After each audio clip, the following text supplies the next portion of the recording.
You ask Tiger to solve. This deals with linear equations with one unknown. The final result is x equals 12. Let's solve it step by step.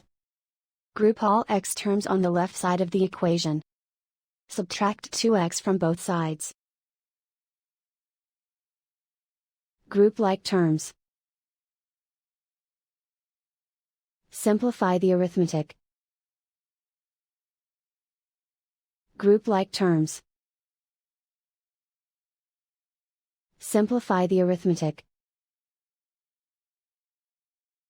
Group all constants on the right side of the equation. Subtract 7 from both sides. Simplify the arithmetic.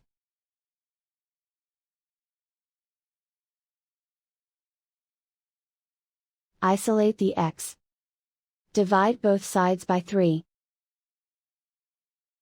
Simplify the fraction.